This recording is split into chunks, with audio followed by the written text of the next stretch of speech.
Hello, social media friends. Welcome to tonight's episode of Real Living in Bolingbrook. And for all of you watching, myself included, I'm not watching, but I'm certainly communicating with you. Thank goodness, right? Thank goodness tax day is behind us. Oh my gosh. Um, Hopefully enough of you didn't do what I did, which is I waited until the last minute to finish things, button it up, and then hit the electronically file. So it is what it is. It's always a day where, for half of us, it's like, hey, can't wait for it to come because maybe you were expecting a big tax refund. And for the other half, you can't wait for that day to come, don't want it to come because guess what? Maybe you have to let go of some money to drop in Uncle Sam's lap. So all of that being said, let's welcome my co-host Greg into tonight's conversation. Hey, Hello, everyone. Greg. How are you? How you doing? I'm good. How you doing, Bolingbrook? Good. Awesome. So did you get your taxes filed well before of tax day, or? I did. So I had it electronically filed, but I waited until the 15th to put the check in the mail. There you go. Yeah. Why not, right? Hang on to it. Yeah. Yeah. Hang on to it until the very last minute. Right. So, Greg, for tonight's episode, like we always do, why don't you lead off with sharing from your perspective as a local real estate broker some current trends, what is going on as far as a market update? All right. So one of these days, I promise you, I'm going to come on here and talk about how things are turning around, inventory spiking, prices are going down. You can have your pick of whatever house that you want out there. Unfortunately, though, that's not going to be today.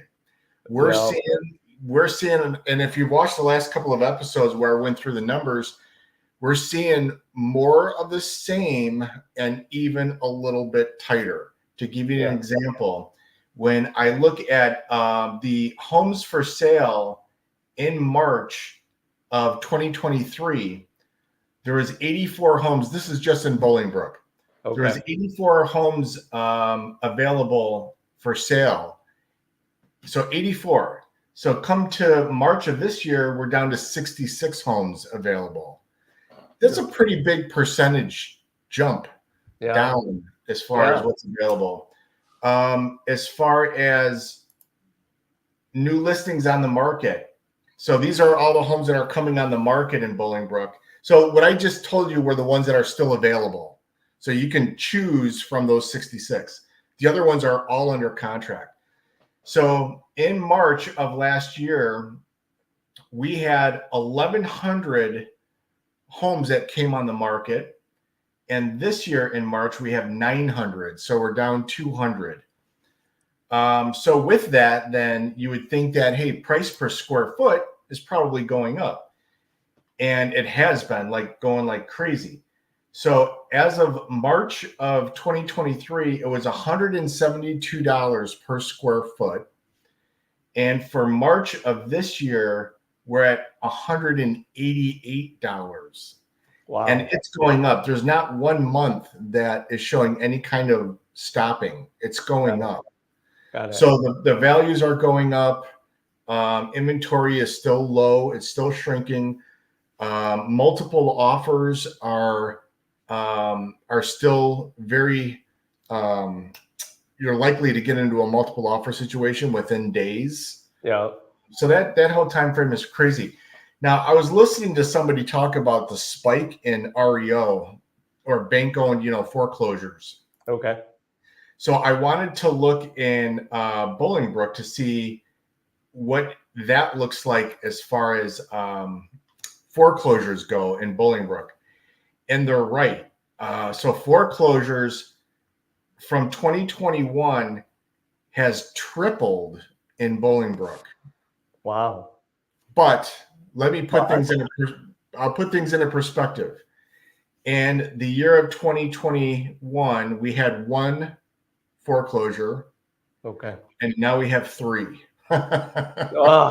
Triple. There you go. Yes, you got to be careful of the wording that you hear, because you hear things like the doom and gloom about how foreclosures are up 150%, okay, or 200%, whatever.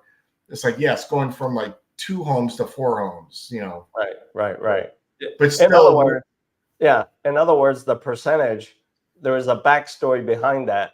yes, Percent gain from what number? yeah, absolutely. So foreclosures are just not an issue in this area, in all of this area, in all of Chicagoland area. Yeah, not an issue. You're going to see some. You're actually even going to see some short sales, but it's just not, not a normal thing going on right now. Not like in 2008. So what you're kind of telling all of us watching and listening to this is it's a great time to sell. Yeah, I mean, you'll get top dollar, for sure. You'll get top dollar. You'll get people in the door very quickly, and probably multiple offers. And that is only, and I will say this as a listing agent, you might be thinking, hey, it's a great time to sell. I can sell my house in 2 days. I can just put it on the market myself and, get an offer within a couple of days. That may be true. You might be able to put it on the for sale by owner and get a contract within 3 days. But think about what you would be losing. In other words, instead of getting 1 contract, how about we get 8 contracts? Right. Instead of, pricing your home out correctly, you price your home out accurately and how it should be, how it should be priced. But not only that, the marketing that is done to get the buyers in. So when I put a home on the market, I create a prior frenzy of buyers, and I already have a book of business of buyers that I've created just for your listing. So when I advertise it on social media using squeeze pages and landing pages, advertising it on other social media accounts, I'm accumulating a whole vast group of buyers. Yeah. And then when I even list the home on, let's say, a Wednesday, gearing up for Saturday showings, a lot of times we don't allow showings for a couple of days. So no showings on Thursday, Friday. Saturday, come on in. Yeah. And we get just a massive amount of people through. We get a massive amount of contracts within that first weekend. The reason why I tend to go live on Wednesday, but I tend not to want to take any offers in right away, because you will get 1 offer in that day and they are going to want a response within 24 hours. Sure. And it's like, okay, this is a good offer. Yes, it is full price, but you were the first showing, the only showing. I want 30 people to come through.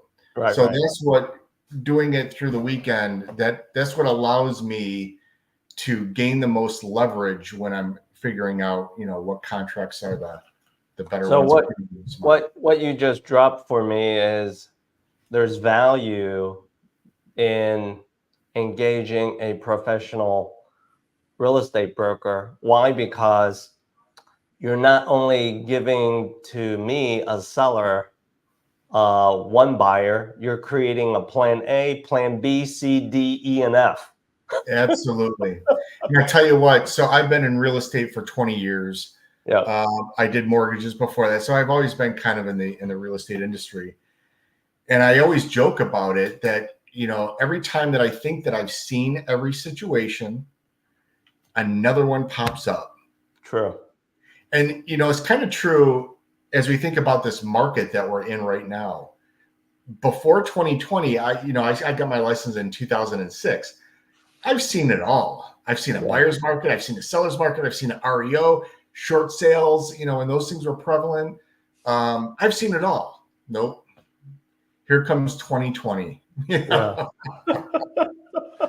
So, Mr. COVID throwing the COVID curveball at us. All right. yeah. So the first piece of advice you've dropped for a seller, and that is avoid the mistake of DIYing for sale by owner. What's a few more mistakes to avoid as a seller? Let's see. So yeah, I would for sure avoid DIY. I mean, most people can DIY, do it yourself. I don't know, whatever. Can do it themselves. Um, most things. I fixed my air conditioner myself 2 years ago. Okay. But it's not done very good. And Yeah. it was just kind of a band-aid to get it through the year. Yeah. So a lot of times when you do stuff like that and you do the job yourself, lay down wood floors, a lot of times you make some pretty bad mistakes. This is one of your investments that's the largest investment. Sure. And you can for sure, I'm 100% convinced, get a lot more money if you sold it with somebody who knows how to sell a house, negotiating, create the panic with the buyers, all that kind of stuff. So yeah. So another one would be I would say pricing errors. Yeah. So what I usually do is when I go to a home, I ask the seller to give me a tour of their home. Right. I walk around their home, I take notes, I tell them things that I would do and not do. And then I sit down at their table with them with my computer. I have a double screen. So I let them keep a screen and I have a screen. And we look at the comps right there in that neighborhood that sold in the last 6 months, similar square foot, all that kind of stuff. And then I look at the finishings of the homes to make sure that they're both, equal. And then I'll deduct or add or whatever. And I'll come up with a price range of where I think that your house you would want to list in. Yeah. When you make the pricing error, it's usually almost always going in too high, and buyers being as savvy as they are, they don't buy, and you start reducing the price. And every time you do that, it's just you're going to sell it at the end of the day for less than what could have sold. Yeah, because if you price it in the right range, you get all the eyeballs that are looking for that $500,000 house. Well, you price it at $550,000, and that's out of range. So you get all those eyeballs on it, and just a much more likelihood of getting a good price.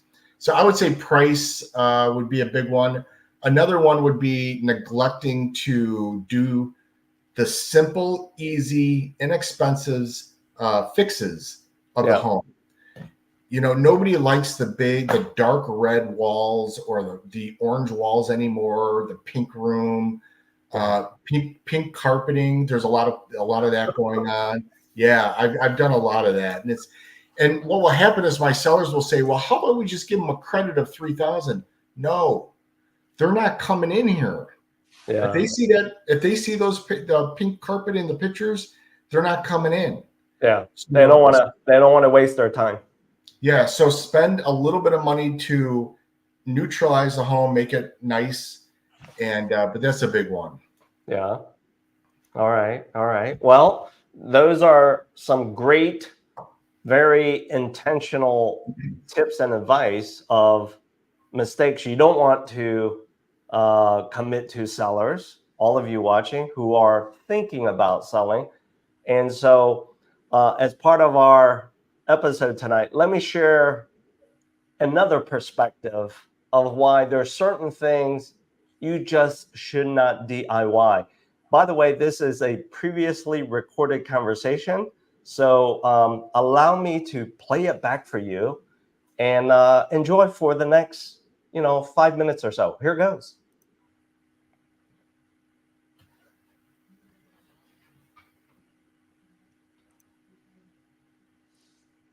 Are you wondering, like her, how can you create your new space to be what you want, to have the colors that motivate you, and of course, to give it that fresh new look? And if you might be thinking about, this is exactly what I want to do, and I'm about to purchase and acquire my next home, wherever that might be, whether it's your first home, your second vacation home.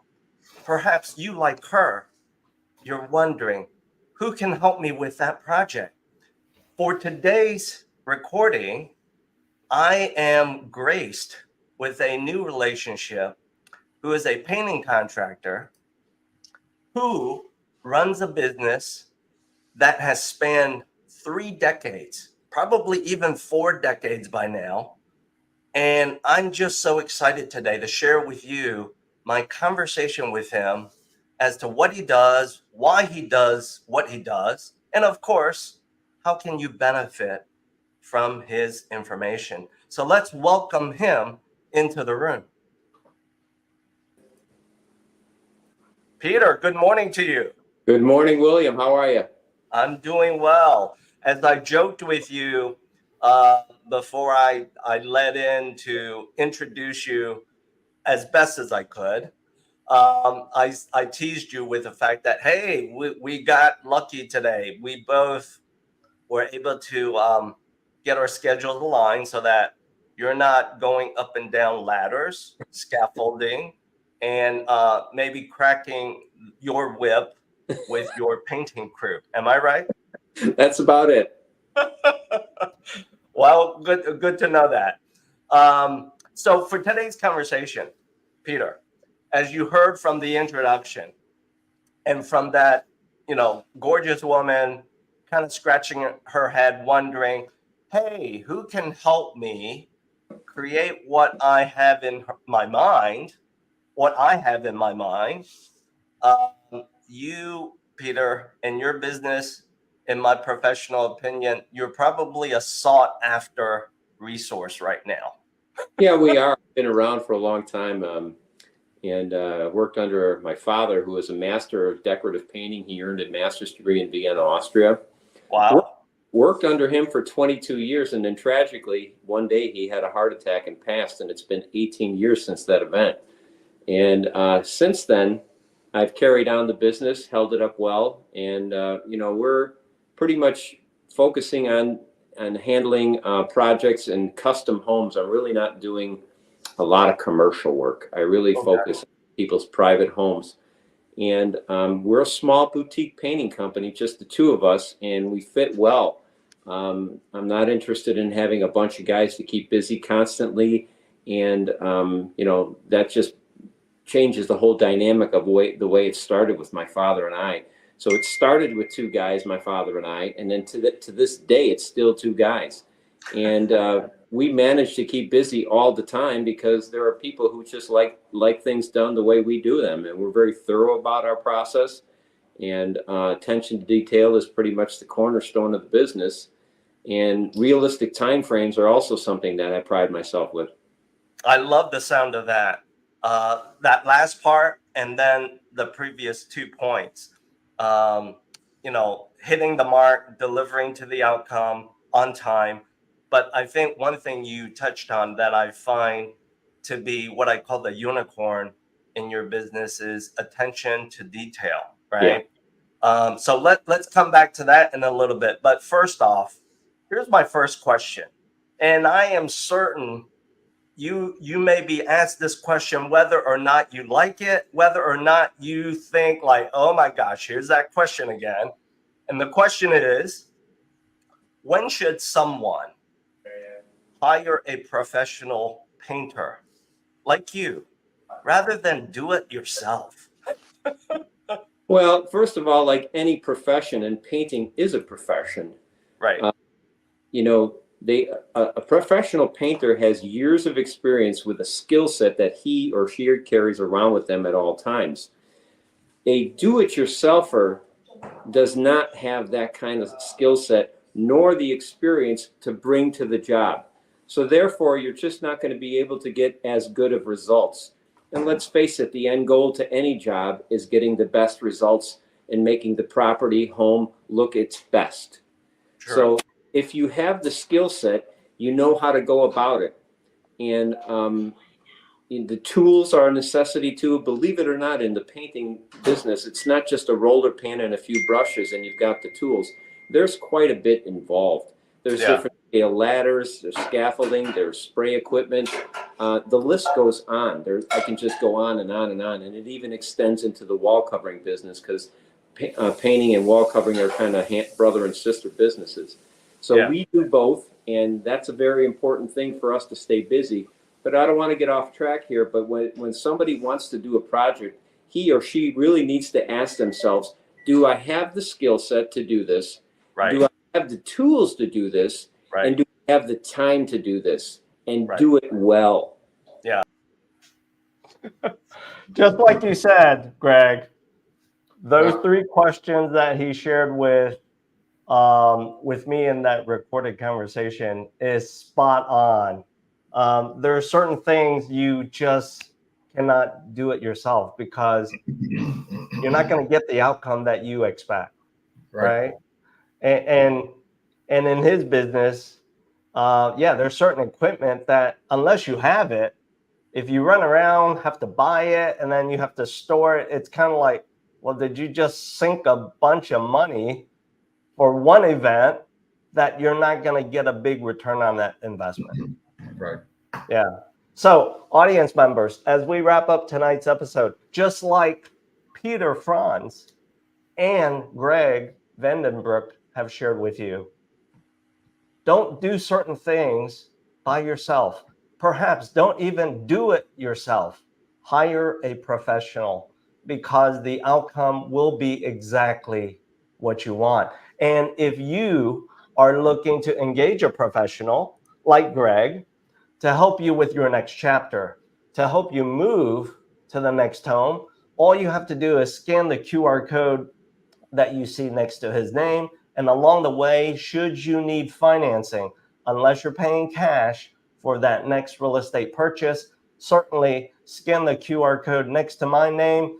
Both Greg and I are ready, willing, and able to start a conversation with you to help you get to that next chapter. So, Greg, have a good evening tonight. The day has kind of set right now. We're